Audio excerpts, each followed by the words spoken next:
Let's take you here, where the third edition of the Kgalema Motlanthe Foundation Inclusive Growth Forum gets underway today at the Drakensberg Convention. The three-day event will be attended by several business leaders and government dignitaries who will present papers on how to attract investment, manage local economies, and a number of other issues plaguing the country. Newzroom Afrika's Hugo Ribatika is in Drakensberg and joins us live for an update on what we can expect over there for the next 3 days. Very good evening to you, Hugo.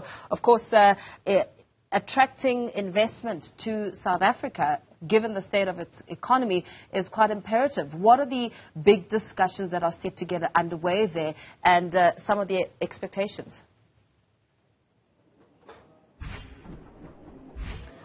Paul, very good evening. Lovely to speak to you. In fact, it's a great start to the evening. Nothing more worthy than the Drakensberg boys choir doing that performance this evening, and they sang the national anthem. And they did a couple of other performances, which is absolutely grand, setting the stage for what hopefully is a productive weekend, Paul. So over the next 3 days, a number of issues will be talked about, Paul. Attracting investment, as you've mentioned, is high on the agenda. So a number of subjects that they're likely to talk about: functional local government economies and town planning, obviously based on the challenges that local governments are having in South Africa at the moment. New pathways in education and skills development is something else that's going to be high on the agenda. We are expecting a number of regional leaders to make some comments during the course of the 3 days. But I can also tell you that the guest of honour is Dr. C.D. Old-Tai, and he's Director General of the Arab Bank for Economic Development. And his discussion is around food security in Africa and how to increase investments. And those are things that are high on the agenda of the South African government. Obviously, many challenges that South Africa is facing at the moment.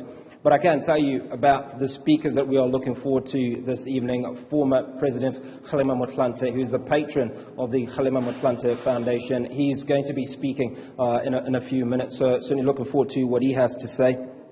I can also tell you that former Deputy Finance Minister Mcebisi Jonas, he's speaking towards a change agenda. And obviously now he's chairman of MTN. He has been in government, so it'll be interesting to see what his views are going forward. I can also tell you that the governor of the South African Reserve Bank, Ribatika, will speak on the role of monetary policy and economic recovery. And that's also very, very important. Could be telling ahead of the medium-term budget policy statement that we are expecting during the course of next week, Paul. So that's what we are looking forward to over the next 3 days.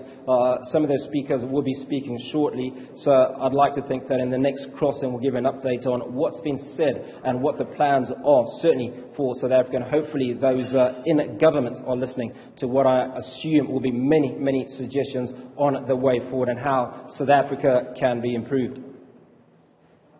Very well, Hugo Ribatika, we leave it there for now. We understand that former President Kgalema Motlanthe is already on the podium speaking.